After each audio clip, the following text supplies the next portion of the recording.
Welcome to exam ABCD. आज हम लोग देखते हैं कंप्यूटर से रिलेटेड प्रश्न, जिसमें रहेंगे जो अभी रिसेंट में एनटीपीसी के एग्ज़ाम में पूछे गए हैं। इस बार एनटीपीसी के एग्ज़ाम में हार्डवेयर से कम क्वेश्चन था, सॉफ्टवेयर से रिलेटेड ज़्यादा प्रश्न थे। तो उसी प्रकार के प्रश्न लेकर के वो सीरीज़ लाया हूँ, जिसमें आप आगे देखेंगे कि इस टाइप के बहुत सारे प्रश्न आपको आने वाले एग्ज़ाम में जो कंप्यूटर से रिलेटेड हो देखने को मिलेंगे। क्योंकि इस बार के एग्ज़ाम में लगभग 3 या 4 प्रश्न रेगुलर था जो रेलवे के एग्ज़ाम करा रही थी उस एनटीपीसी के एग्ज़ाम में। उसी पे बेस्ड 20 प्रश्नों का यह सेट है। इस तरह के आगे भी सेट आएंगे, जो मेरा प्रयास रहेगा कि और जल्दी जल्दी लाने का। तो देखते हैं आज इस प्रकार के प्रश्न। प्रश्न पहला है कि कंप्यूटर का वह कौन सी मेमोरी होती है जो अस्थाई होती है और बिजली जाने पर डेटा खो देती है। ऑप्शंस है ROM यानी रोम, हार्ड डिस्क, रैम, SSD। तो इसको हम लोग देखेंगे। इसका आंसर होगा क्या? RAM, RAM।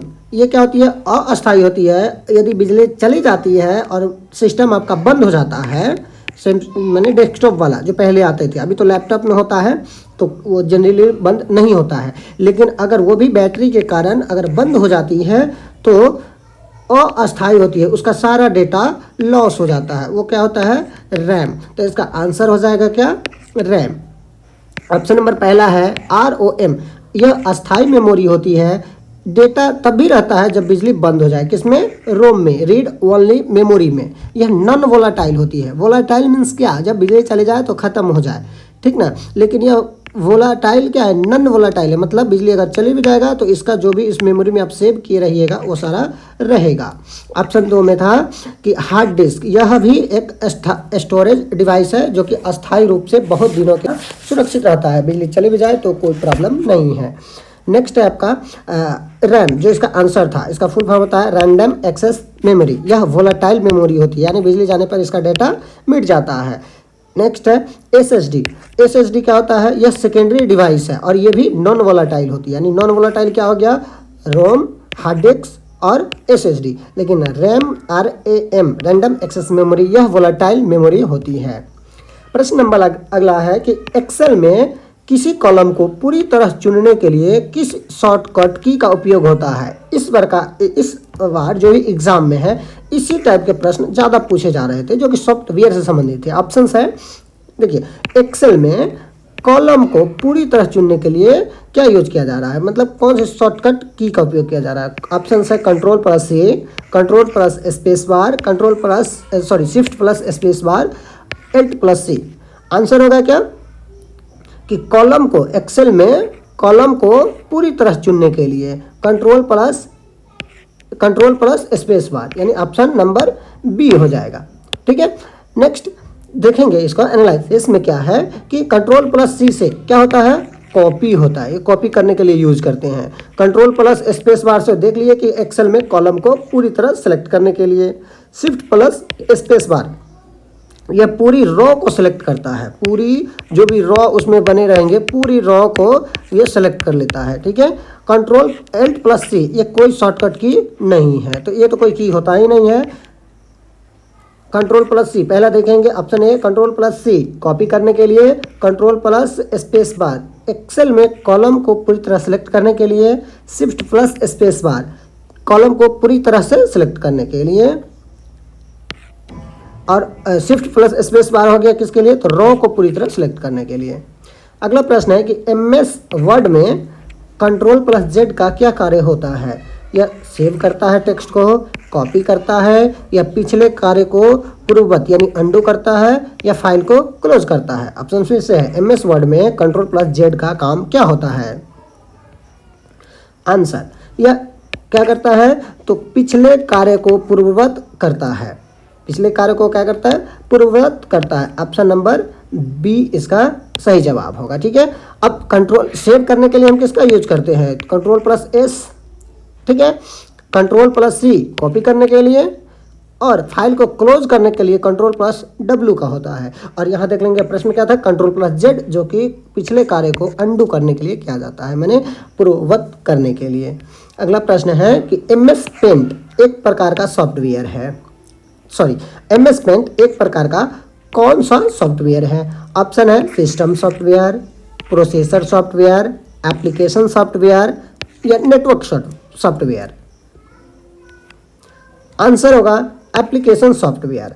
ठीक है, सिस्टम सॉफ्टवेयर क्या होता है? तो सिस्टम सॉफ्टवेयर होता है OS यानी ऑपरेटिंग सिस्टम वाले, जैसे में विंडोज़ हो गया, लिनक्स हो गया, पहले आता था DOS। ठीक है, ये सब क्या था? सिस्टम सॉफ्टवेयर था। प्रोसेसर सॉफ्टवेयर ऐसा कोई वर्ग नहीं होता है। MS पेंट क्या हो गया? एक एप्लीकेशन प्रोग्राम है जो पेंटिंग और ग्राफिक्स को डिजाइन करने के लिए यूज किया जाता है, नेटवर्क सॉफ्टवेयर नहीं होता है। 5 नंबर प्रश्न है कि प्रेजेंटेशन को वर्तमान स्लाइड से शुरू करने के लिए MS पावर पॉइंट में कौन सा शॉर्टकट प्रयोग होता है? प्रेजेंटेशन को शुरू करने के लिए जहाँ पे भी है वहीं से आपको स्लाइड को शुरू करना है। किसमें? MS पावर पॉइंट में। कौन सा शॉर्टकट की हम प्रेस करेंगे जिससे वो शुरू हो जाएगा? Option A F5, control plus F5, shift plus F5 या Alt प्लस P। तो ध्यान से देखिएगा कि प्रेजेंटेशन के लिए वर्तमान में उसको स्लाइड शुरू करने के लिए पावर पॉइंट में शिफ्ट प्लस F5 यानी फंक्शन की 5 को प्रेस करेंगे और कंट्रोल शिफ्ट को, तो क्या होगा? वो शुरू हो जाएगा। ठीक है, F5 का क्या काम होता है? तो इसका काम होता है स्लाइड शो शुरू करने के लिए। ठीक है, लेकिन शिफ्ट प्लस F5 क्या हो गया? जहाँ पे आप हैं वहीं से शुरू हो जाएगा। ठीक है, कंट्रोल प्लस F5 का क्या हो गया? तो पावर पॉइंट में इसका कोई काम नहीं है। और Alt प्लस P का मतलब क्या हो गया? तो कोई प्रेजेंटेशन स्टार्ट शॉर्टकट की ये नहीं है। मतलब इसमें क्या हो गया? 2 काम होता है, एक F5 और एक shift plus F5। Shift plus F5 क्या करेगा? तो जहाँ है पावर पॉइंट में उसी प्रेजेंटेशन को, उसी स्लाइड को शुरू कर देगा। F5 क्या है? तो स्लाइड शो को शुरू करता है। अगला प्रश्न है हार्ड डिस्क, SSD, CD-ROM किस प्रकार के मेमोरी के उदाहरण हैं? Primary memory, cache memory, secondary memory, रोम।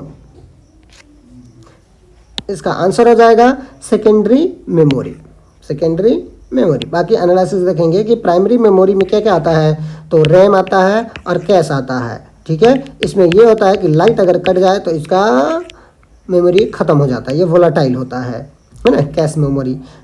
लेकिन यह प्रोसेसर के पास होती है और यह तेज़ होता है, सबसे तेज़ होता है वही कैश मेमोरी। ठीक है, लेकिन यही है कि यह कौन सा मेमोरी है?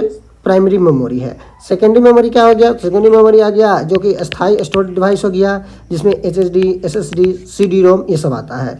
और रोम हम लोग देखे थे क्या कि रोम रीड ओनली मेमोरी, ये BIOS जैसी चीज़ों को संग्रहित करता है। अगला प्रश्न है कि कंप्यूटर में बिट शब्द का पूर्ण रूप क्या है? ऑप्शंस है binary integer term, binary information term, big integer tool या बाइनरी डिजिट। तो इसका आंसर हो जाएगा बाइनरी डिजिट। क्या हो जाएगा? Binary digit. बिट शब्द का फुल फॉर्म क्या हो जाएगा? Binary digit.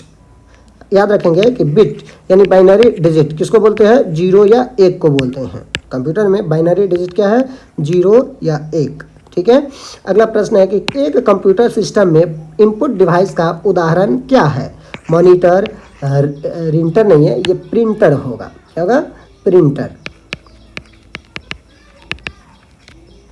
ठीक है, पूछा है कि एक कंप्यूटर सिस्टम में इनपुट डिवाइस का उदाहरण क्या है? मॉनिटर, प्रिंटर, माउस या स्पीकर। तो हम लोग देखते हैं कि कंप्यूटर का कंडीशन जो होता है वो 3 टाइप से होता है, मतलब 3 होता है।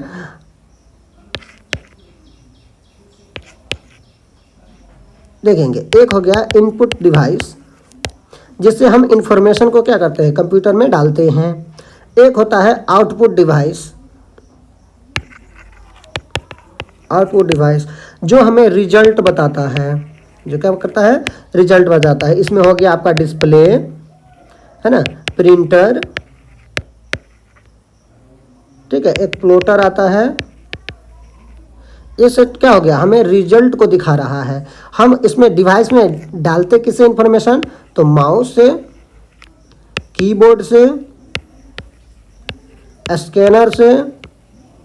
ये सब क्या हो गया? इनपुट डिवाइस हो गया, और एक बीच में होता है जिसको हम लोग बोलते हैं सीपीयू, सेंट्रल प्रोसेसिंग यूनिट। यही दिमाग लगाता है, इसी में सारा इन्फॉर्मेशन हम डालते हैं और यही प्रोसेसिंग करके हमें दिखाता है। तो प्रश्न में पूछा है कि एक कंप्यूटर सिस्टम में इनपुट डिवाइस का उदाहरण क्या है। ऑप्शंस में क्या है, monitor, printer, mouse, speaker. Monitor हमें दिखाता है रिजल्ट, प्रिंटर हमें रिजल्ट प्रिंट करके देता है, स्पीकर आवाज़ हम सुनते हैं माने फाइनल रिजल्ट सुनते हैं, यानी माउस। तो माउस आपका क्या हो जाएगा, इनपुट डिवाइस। इसका आंसर हो जाएगा माउस। माउस क्या हो गया आपका, input device. Monitor output device, printer output device, mouse हो जाएगा input device, speaker output device. Okay, अगला प्रश्न है कि माइक्रोसॉफ्ट ऑफिस में प्रयुक्त रिबन क्या दर्शाता है। तो रिबन जो सबसे ऊपर देखे होइएगा वो क्या दर्शाता है, तो ऑप्शंस है कि status bar, tool bar, tabs समूह, विंडो टाइटल, फाइल लोकेशन। इसका आंसर क्या हो जाएगा, ये टूल बार टैब्स समूह को दिखाता है। Option number B. देखेंगे स्टेटस बार ये सबसे नीचे होता है, सबसे नीचे होता है ना। ओके, रिबन ये ऊपर होता है और इसमें टैब्स, टूल्स, सेट जैसे होम, इंसर्ट, डिजाइन इत्यादि लिखा रहता है। किसमें, तो माइक्रोसॉफ्ट ऑफिस में, ठीक है, जो एक एप्लीकेशन सॉफ्टवेयर है उसमें। विंडो टाइटल ये क्या दिखाता है, तो डॉक्यूमेंट का नाम दिखाता है, ठीक है, विंडो टाइटल। फाइल लोकेशन क्या होता है, तो फाइल लोकेशन फोल्डर का रास्ता दिखाता है, यह रिबन से अलग होता है। यानी माइक्रोसॉफ्ट ऑफिस में प्रयुक्त रिबन क्या दर्शाएगा, टूल बार और टैब्स का समूह। अगला प्रश्न नंबर 10 है कि एमएस एक्सेल में ऑटो सम शॉर्टकट कुंजी क्या है। Alt plus equal, control plus A, control shift plus A, control alt plus equal. तो ध्यान से देखेंगे एमएस एक्सेल में क्या करना, ऑटो सम के लिए क्या करते हैं, तो अल्ट प्लस इक्वल बटन को दबाते हैं, ठीक है। और देख लेंगे दूसरा, जैसे ऑप्शन नंबर ए में सेम आ गया क्या, alt plus equal. Option number B में देखेंगे यानी दूसरा में कंट्रोल प्लस ए है, इसका मीनिंग होता है ऑल सेलेक्ट करना। कंट्रोल प्लस शिफ्ट प्लस ए, ठीक है, तो ये फंक्शन आर्गुमेंट इंसर्ट करता है, ठीक है। Control plus alt plus equal ये कोई वैलिड नहीं है, मैंने ये गलत है, ठीक है। बाकी सबका कुछ ना कुछ काम है। इसका काम क्या हो गया, तो ऑटो सम करना। इसका ऑप्शन बी कंट्रोल प्लस ए का क्या काम हो गया, तो ऑल सेलेक्ट करना। कंट्रोल शिफ्ट और ए ये तीनों को एक साथ प्रेस करने से क्या होगा, तो फंक्शन आर्गुमेंट इंसर्ट होगा, किसमें, एमएस एक्सेल में, ठीक है। अगला है कि 11 नंबर की कंट्रोल प्लस एस से क्या होता है। स्लाइड शो शुरू होता है, फाइल सेव होती है, स्पेल चेक करता है, या फॉर्मेटिंग हटाई जाती है। कंट्रोल प्लस एस अभी हम लोग देखे हैं, नहीं पीछे नहीं देखे हैं, आगे देखेंगे, ठीक है। ध्यान समझिए, यह फाइल को सेव करता है, फाइल को क्या करती है, सेव करता है। Option number B. देखेंगे कि स्लाइड शो किससे होता है, तो F5 से स्लाइड शो होता है ना, पीछे पढ़े थे। स्लाइड शो किससे होता है, F5 से। सेव करने के लिए standard shortcut control plus S है। स्पेल मतलब ग्रामर आप सही लिखे हैं, सेंटेंस सही बनाए हैं, यह चेक करने के लिए किसका यूज होता है, तो F7 का यूज होता है। फॉर्मेटिंग हटाना ये किसका, ये क्या कहलाता है, फॉर्मेटिंग हटाना, तो कंट्रोल प्लस स्पेस या क्लियर फॉर्मेटिंग करते हैं। 12 नंबर प्रश्न है कि कंप्यूटर का मस्तिष्क किसे कहा जाता है, रैम को, हार्ड डिस्क को, सीपीयू को, या रोम को। तो कंप्यूटर का मस्तिष्क हम कहते हैं सीपीयू का। सीपीयू का फुल फॉर्म होता है सेंट्रल प्रोसेसिंग यूनिट, जिसे कंप्यूटर का ब्रेन भी कहा जाता है। रैम क्या हो गया, मेमोरी हो गया। हार्ड डिस्क क्या हो गया, स्टोरेज डिवाइस हो गया। रोम ये भी एक मेमोरी है जिसका फुल फॉर्म होता है रीड ओनली मेमोरी। 13 नंबर प्रश्न है कि निम्नलिखित में कौन सा आउटपुट डिवाइस है। देखिए इसमें माउस इनपुट है, कीबोर्ड इंफॉर्मेशन डालने के लिए इनपुट है, स्कैनर इनपुट है, मॉनिटर क्या हो जाएगा, आउटपुट डिवाइस। इसका आंसर नंबर हो जाएगा 3, यानी आउटपुट डिवाइस क्या हो जाएगा, मॉनिटर, है ना, ठीक है। नेक्स्ट प्रश्न है 14 नंबर कि कंप्यूटर वायरस एक प्रकार का क्या होता है, हार्डवेयर होता है, एप्लीकेशन सॉफ्टवेयर होता है, ऑपरेटिंग सिस्टम होता है, या मेलवेयर होता है। आंसर हो जाएगा कि यह मेलवेयर है। क्या है, मेलवेयर, ऑप्शन नंबर डी। बाकी ऑप्शंस को देखते हैं। पहला है हार्डवेयर। हार्डवेयर ये तो नहीं होता है, हार्डवेयर में क्या आ गया, जैसे सीपीयू हो गया, है ना, प्रिंटर हो गया, माउस हो गया, कीबोर्ड हो गया। 15 नंबर प्रश्न है कि पावर पॉइंट में एक नई स्लाइड को जोड़ने के लिए कौन सा शॉर्टकट का प्रयोग होता है। पावर पॉइंट में क्या करना है, नई स्लाइड को जोड़ना है। क्वेश्चन को फिर से समझिए, पावर पॉइंट में नई स्लाइड को जोड़ना है, पावर पॉइंट में नई स्लाइड को जोड़ना है, तो उसके लिए कौन सा शॉर्टकट का प्रयोग करेंगे। ऑप्शन है Ctrl+M, Ctrl+N, Ctrl+Shift+N, Alt+S। तो देखेंगे कि पावर पॉइंट में नई स्लाइड को जोड़ने के लिए Ctrl+M को यूज करते हैं। इसमें कुछ समझेंगे कि Ctrl+M न्यू स्लाइड ऐड होगा, Ctrl+N न्यू प्रेजेंटेशन ऐड होगा। फिर से कन्फ्यूजन है, ध्यान से कि Ctrl+M new slide, Ctrl+N new presentation, Ctrl+Shift+N new slide में नेक्स्ट स्लाइड लाने के लिए,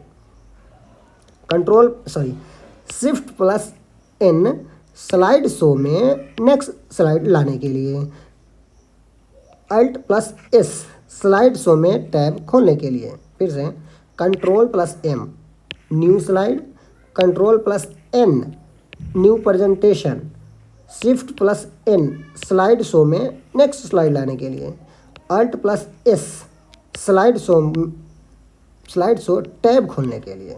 ठीक है, ये पावर पॉइंट के प्रश्न हैं और इसी प्रकार के प्रश्न ज़्यादातर पूछे जा रहे हैं। कीबोर्ड का वह बटन जो टेक्स्ट को हटाने के लिए प्रयोग होता है, मैंने कीबोर्ड में कौन सा बटन है जिससे हम टेक्स्ट को हटा सकते हैं। एस्केप, स्पेस बार, डिलीट या इंटर। तो सिंपल सा है कि डिलीट से क्या होता है, कोई भी टेक्स्ट डिलीट हो जाता है, हमने ख़त्म हो जाता है। बाकी एस्केप क्या होगा, कोई भी ऑपरेशंस उसमें काम चल रहा है उसको कैंसिल करने के लिए एस्केप, स्पेस बार या स्पेस डालने के लिए, डिलीट तो वही करेक्ट फाइल को हटाने के लिए या कैरेक्टर को हटाने के लिए। इंटर क्या करते हैं, यह लाइन बदलता है या कमांड जो हम किए रहते हैं उसको सबमिट करता है।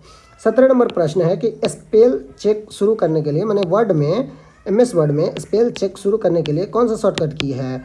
F7, Ctrl+7, Alt+7, Shift+7। तो थोड़ा तो पहले देखे थे या इसी में हम लोग देख लेते हैं। इसका यूज किसका करते हैं, F7 का, जो वर्ड में MS वर्ड में स्पेल चेक करने का काम करता है। ठीक है, F7 क्या करता है, स्पेलिंग एंड ग्रामर को चेक करता है। ठीक है, अगला प्रश्न है कि 18 नंबर, निम्नलिखित में कौन सा ओपन सोर्स ऑपरेटिंग सिस्टम है। ऑप्शन है विंडोज, डॉस, लिनक्स, यूनिक्स। देखेंगे निम्न में कौन सा ओपन सोर्स ऑपरेटिंग सिस्टम है, तो ये होगा आंसर नंबर 3 लिनक्स। ठीक है, विंडोज़ क्या है, ये प्रोप्राइटरी है, माने इसका कोई ना कोई मालिक है, आप इसको फ्री में यूज नहीं कर सकते। ओपन सोर्स मतलब क्या है, कोई भी आदमी फ्री में उसको यूज कर सकता है। ठीक है, लेकिन विंडोज़ सॉफ्टवेयर का यूज़ करने के लिए कुछ ना कुछ पैसे देने पड़ते हैं। ठीक है, डॉस ये पुराना सिस्टम चलता था जो कि बंद हो चुका है लगभग। लिनक्स ये ओपन सोर्स है और फ्री है। ठीक है, यूनिक्स ये प्रोप्राइटरी था लेकिन अब ज़्यादातर यूज नहीं होता है। अगला प्रश्न है कि एक्सेल में किसी फार्मूला की शुरुआत किस प्रतीक या सिंबल से होता है। कभी भी एक्सेल में फार्मूला हम डालते हैं तो सबसे पहले क्या आता है, एक्सक्लेमेटरी मार्क्स या इक्वल या हैश या @ ऑप्शन आंसर होगा इसका क्या, इक्वल। तो ध्यान समझेंगे, ऑप्शन नंबर बी में है, बाकी सभी प्रतीक गलत है, केवल यूज होता है इक्वल से सभी फार्मूला शुरू होता है। ठीक है, अगला प्रश्न नंबर 20 है कि कंप्यूटर में किसी फाइल को डिलीट करने के बाद वह कहाँ चला जाता है। Recycle bin, control panel, computer या टेक्स्ट मैनेजर। तो ये कब चला जाता है, कहाँ, रिसाइकल बिन में। रिसाइकल बिन में यह फाइल चली जाती है जब तक कि उसे अस्थायी रूप से डिलीट ना किया जाए, Shift+ डिलीट नहीं किया जाए तो। नेक्स्ट, बाकी सब विकल्प गलत है। इस तरह के प्रश्न यदि और चाहते हैं तो कमेंट में ज़्यादा से ज़्यादा बताएं और आप हमारे ग्रुप से में ऐड हो सकते हैं। ग्रुप का लिंक हमारे यूट्यूब के कम्युनिटी सेक्शन में है, वहाँ पे आपको जिस टाइप का वीडियो चाहिए या सॉल्यूशन चाहिए वो आपको मिल जाएगा। Thank you for watching.